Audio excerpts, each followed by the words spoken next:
Hi, thanks for joining us today. At all.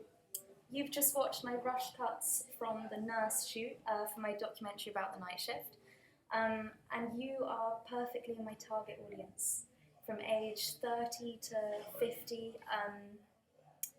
and male, and who have a 9 to 5 job.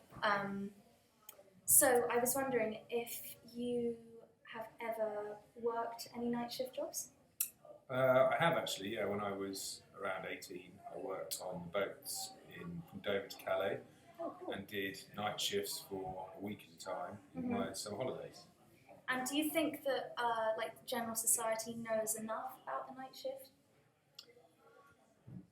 In terms of health implications, Yeah, health implications and just how much harder it is. And I think. Well, I've heard myself that doing a night shift is the equivalent to your health as a week of night shifts is like smoking a pack of cigarettes per day. yeah, I don't know if that's true or not. Yeah, your brain function at 4 in the morning is the same as when you're drunk. Okay. So it's I definitely felt drunk at times on board. Yeah.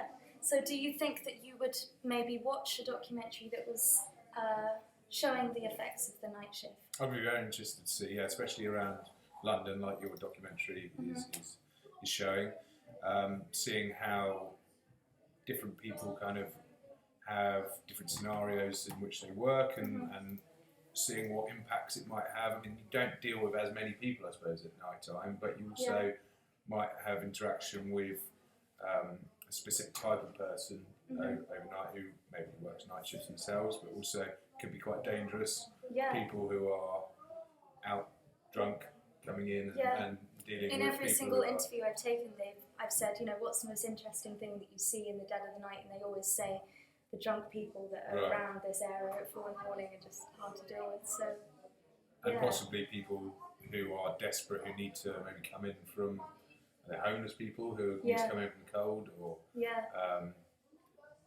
potentially. I mean, you see in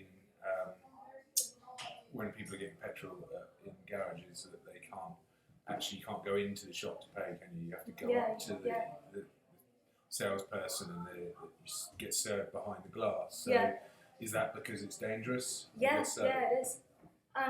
Is there anything in particular that you don't know about the night shift that you'd like to find out? I mean, with the person that you were interviewing, the nurse that I saw, I found it was quite interesting to see the different. I mean, I recently had an operation, for example, and I contacted the hospital at night time after my operation, and there was only one nurse on duty, and she couldn't answer the questions that the doctor needed to answer. So I was in a bit of a panic because something had gone wrong, and so that put a lot of pressure on her. So they're often, I guess, a bit out in the cold. They don't have the support that you'd get in the daytime. Yeah, they are. Interestingly, something the nurse had to deal with a lot was nightmares. Because people are so out of their comfort zone and they're sleeping in a different bed. She said because she works both day and night, she does 3 nights a week and the other 2 in the day, and she said the difference is actually really huge. And I think that some people don't really realise that. I mean, obviously, most doctors will work from 9 till 5. Yeah.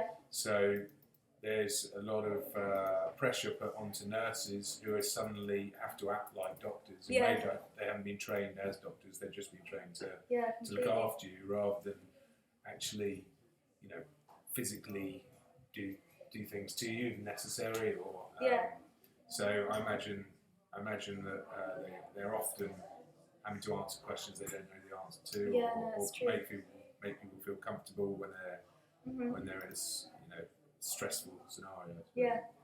Okay. Well, thank you for your time. No problem.